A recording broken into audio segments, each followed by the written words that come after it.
साल 1964 पंजाब की सख्त गर्मी में एक बूढ़ा किसान हल चलाने का काम कर रहा था और वहीं कोने में खड़े दो भाइयों ने उनको देखकर फैसला किया, हम पाकिस्तान के किसानों के लिए मशीनरीज लाएंगे ताकि उनका काम आसान हो सके। लेकिन सवाल ये है, कैसे दो भाइयों ने एक छोटी सी वर्कशॉप से पाकिस्तान में ट्रैक्टर इंडस्ट्री की फाउंडेशन रखी, और क्या उन्हें ये बात पता थी कि एक ऐसा किरदार उनकी कहानी में आएगा जो उनके बिजनेस को पाकिस्तान का नंबर 1 ट्रैक्टर मैन्युफैक्चरर बना देगा। लेकिन एक और सवाल, वो किरदार था कौन और किसको पता था? ये दोनों भाई एक दिन अपनी कंपनी के सामने खड़े होंगे और चौकीदार उनको बोलेगा, इस कंपनी से आपका कोई वास्ता नहीं। ये है कहानी मिल्लत ट्रैक्टर्स की। 1964 में दुनिया भर के किसानों के पास मॉडर्न ट्रैक्टर्स और फार्मिंग मशीन्स आ रही थी, और पाकिस्तान में उस वक्त तक किसान हाथों और बैलगाड़ी से फार्मिंग करते थे। जैसे बीज बोना और फसल काटना सब कुछ मैनुअल या ट्रेडिशनल टूल से होता था। इसका सीधा असर ये था, जहां एक आम किसान 10 घंटे में 1 से 1.5 एकड़ हल चरा रहा था, वहीं एक ट्रैक्टर 20 से 30 एकड़ हल चरा सकता था। इसी वजह से प्रोडक्टिविटी बहुत लो थी। उस वक्त पाकिस्तान में ट्रैक्टर्स तो थे, लेकिन मोस्टली सब इंपोर्ट होते थे जो सिर्फ अमीर किसान अफोर्ड कर सकते थे। सब लोग सोचते थे ये प्रॉब्लम कैसे सॉल्व होगी। ये प्रॉब्लम देखकर दो भाई राना खुदादाद खान और राना अल्लादाद खान ने फैसला किया कि अगर पाकिस्तान में ऐसे ट्रैक्टर्स बनाए जाए जो हर किसान अफोर्ड कर सके और उनकी प्रोडक्टिविटी बढ़ाई जा सके, तो ये मसला सॉल्व हो सकता है। इसी सोच के साथ उन्होंने 1964 में राना ट्रैक्टर्स की बुनियाद रखी। कंपनी स्टार्ट करते ही उन्होंने देखा उस वक्त ट्रैक्टर्स कम्प्लीटली इम्पोर्टेड यूनिट में आते थे, मतलब रेडीमेड ट्रैक्टर्स जो डायरेक्ट फैक्ट्री से पाकिस्तान आते थे। ज्यादा इम्पोर्ट ड्यूटीज, शिपिंग चार्जेस और करेंसी फ्लक्चुएशन की वजह से ट्रैक्टर्स की प्राइस बहुत ज्यादा हो जाया करती थी, और असल प्रॉब्लम यही थी। इस सबसे बड़ी प्रॉब्लम से निपटने के लिए उन्होंने पहली मेजर पार्टनरशिप कनाडा की एक कंपनी मैसी फर्गुसन के साथ की, ताकि टेक्नोलॉजी और क्वालिटी स्टैंडर्ड पाकिस्तान में मेंटेन किए जा सकें। और फिर आया वो डिसीजन जो असल में गेम चेंजर बन गया, SKD सेमी नॉकडाउन किट। मतलब जहां पहले रेडीमेड ट्रैक्टर डायरेक्टली फैक्ट्री से आते थे, अब ट्रैक्टर्स के पार्ट अलग अलग आते और पाकिस्तान में असेंबल होते। इसी वजह से कॉस्ट काफी कम हुई, ट्रैक्टर आम किसान की बजट में आ गया। ये छोटी सी वर्कशॉप अब ग्लोबल ब्रांड के स्टैंडर्ड के साथ ट्रैक्टर्स बना रही थी। ये सिर्फ एक छोटा सा स्टेप था, लेकिन असल में पाकिस्तान में ट्रैक्टर इंडस्ट्री का पहला बुनियादी कदम था। तुम सोचते हो सिंपल था, लेकिन अभी तो असली ट्विस्ट शुरू होने वाला है। सिर्फ 2 साल में राना ट्रैक्टर्स ने हजारों ट्रैक्टर्स बेचे, और अपनी ग्रोथ को देखते हुए पाकिस्तान स्टॉक मार्केट में अपनी जगह बना ली। 1967 तक पूरे पाकिस्तान में सिर्फ 18,000 ट्रैक्टर हो चुके थे। लेकिन इसके बाद राना ट्रैक्टर की किस्मत में वो सब होने वाला था जो उसका नाम और पहचान बदल देने वाला था, और यहाँ से कहानी एक नए मोड़ की तरफ जाने वाली थी। और इस नए दरवाजे का नाम था नेशनलाइजेशन पॉलिसी। 1972 में जब ईस्ट पाकिस्तान अलग हुआ तो पाकिस्तान के हालात बहुत नाजुक थे, इकोनॉमी प्रेशर में थी, और इसी वजह से गवर्नमेंट ने डिसाइड किया कि इंडस्ट्रीज को नेशनलाइज करना होगा। मतलब जो कंपनी अभी तक सिर्फ 2 भाइयों की थी, वो सिर्फ जुल्फिकार अली भुट्टो के एक सिग्नेचर से गवर्नमेंट ऑफ पाकिस्तान की मिल्कियत बन गई। अब एक सेकेंड रुक कर सोचो, क्या राना खुदादाद खान और राना अल्लादाद खान का कंपनी से कोई ताल्लुक रह गया था? और इसका जवाब सीधा था, नहीं। अब ये कंपनी ना किसी इंडिविजुअल की थी, ना किसी प्राइवेट ग्रुप की।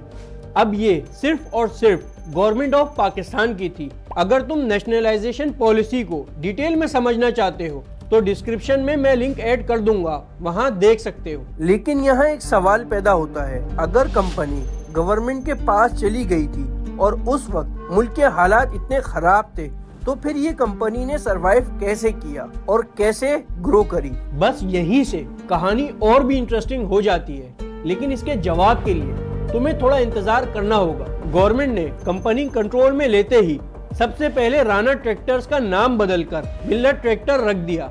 उस वक्त गवर्नमेंट का फोकस था इंपोर्ट कम करना, फॉरेन एक्सचेंज बचाना, اور لوکل وینڈرز ڈیولپ کرنا. اسی لیے 1980s میں لوکلائزیشن کا سفر شروع ہوا. گورنمنٹ نے سب سے پہلے جو پارٹس امپورٹ ہوتے تھے ان کو لوکل ڈیولپ کرنا شروع کیا، جیسے ٹریکٹر کے frame, body parts, basic engine parts اور مشین کمپوننٹ سب پاکستان میں بننے لگے. اس لوکلائزیشن کا کافی حد تک فائدہ بھی ہوا، لیکن کمپنی کی مینجمنٹ بالکل ان ایکسپیرینس تھی، کیونکہ اس وقت کمپنی میں بھرتی کچھ ایسے سفارشی بھی موجود تھے.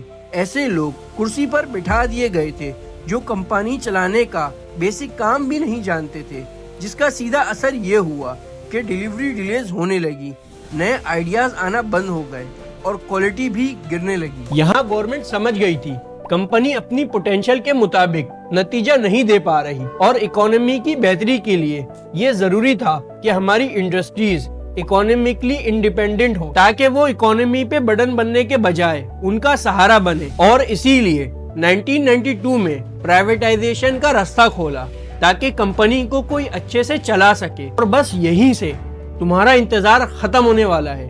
کہانی میں وہ کردار آنے والا تھا جو ملت ٹریکٹر کی تقدیر بدل دینے والا تھا. سکندر مصطفیٰ خان ایک سمپل کراچی کا لڑکا جس کا سپنا صرف انجینئر بننے کا نہیں بلکہ انڈسٹری کو لیڈ کرنا بھی تھا. انہوں نے NED سے میکینیکل انجینئرنگ کمپلیٹ کرنے کے بعد لنڈن سے مینجمنٹ اور لیڈرشپ سیکھی، اور پھر جنیوا اور کالوراڈو جیسے بڑے شہروں سے انٹرنیشنل انڈسٹری اور بزنس ٹریننگ حاصل کی. بھائی یہاں تک تو ٹھیک ہے، لیکن کمپنی پاکستان کی نمبر 1 ٹریکٹر مینوفیکچرر کیسے بن گئی؟ پوائنٹ تو صحیح نوٹ کیا آپ نے، لیکن اس کے لیے ہمیں ویڈیو کے تھوڑا سا پیچھے جانا ہوگا، جہاں میں نے بولا تھا 1980s میں لوکلائزیشن کا کام شروع ہوا تو گورنمنٹ نے فیصلہ کیا جو پارٹس باہر سے منگوائے جاتے ہیں انہیں اب پاکستان میں ہی لوکل طور پر تیار کیا جائے. پتہ ہے یہاں ایسا کیا تھا؟ گورنمنٹ نے اکتوبر 1985 میں ملت ٹریکٹرز کا ایک نیا مینیجنگ ڈائریکٹر ہائر کیا تھا، اور اس کا نام پتہ ہے کیا تھا؟ سکندر مصطفیٰ خان. یعنی انہی کی لیڈرشپ میں کمپنی کا لوکلائزیشن کا سفر شروع ہوا، جہاں کمپنی کے پارٹس پاکستان میں ہی بننے لگے. لیکن اس کے بعد جو ہونے والا تھا وہ کہانی بدل دینے والا تھا. 1992 میں جب پرائیویٹائزیشن کا وقت آیا، سکندر مصطفیٰ خان کمپنی کے CEO تھے. ان کی کریڈیبلٹی اور لیڈرشپ کی وجہ سے لوگ ان پر ٹرسٹ کرتے تھے.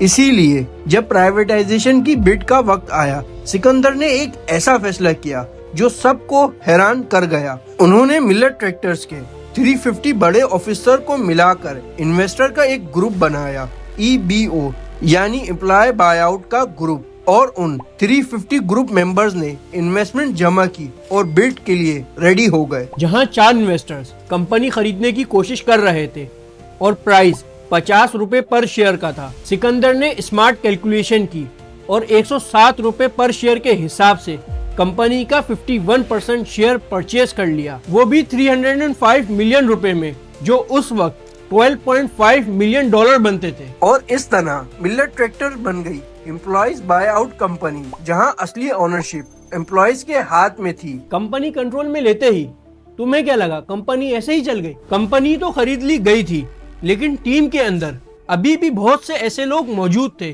جو صرف سفارش کی وجہ سے بڑھتی ہوئے تھے. سکندر نے کمپرومائز نہیں کیا اور ایک ایک کر کے سب کو نکال دیا. لیکن سب سے بڑا مسئلہ یہ تھا کہ ٹریکٹرز کے ابھی بھی بہت سے پارٹ امپورٹ ہو رہے تھے، چاہے وہ گھیر کے پارٹس ہوں یا انجن کے، کیونکہ ان کا گول تھا 100% لوکل پروڈکشن تک پہنچنا، تاکہ پاکستان کے ٹریکٹر اصل میں پوری طرح پاکستان کے پروڈکٹ بن جائیں. اسی لیے انہوں نے سب سے پہلے 1993 میں این بولان کاسٹنگ لمیٹڈ کے 51% شیئر ایکوائر کیے. صرف اتنا ہی نہیں، کمپنی نے پاور جنریشن سیٹ کا ماس پروڈکشن شروع کیا اور ملت ایکوپمنٹس لمیٹڈ بنائی جو ٹریکٹرز کے گیئر اور شافٹ بناتی تھی. ان اسٹیپس کی وجہ سے ملت اب ٹریکٹرز کے سارے پارٹس اور فریمز ٹولز خود بنا سکتا تھا بنا کسی تھرڈ پارٹی وینڈر کے، اور اب ملت پورا ایگریکلچر سولوشن پرووائڈ کر رہا تھا. سوچو، بزنس تو گرو ہو رہا تھا، لیکن سکندر چاہتے تھے ہر کسان ان کا ٹریکٹر استعمال کرے اور کوالٹی میں ان کے ٹریکٹر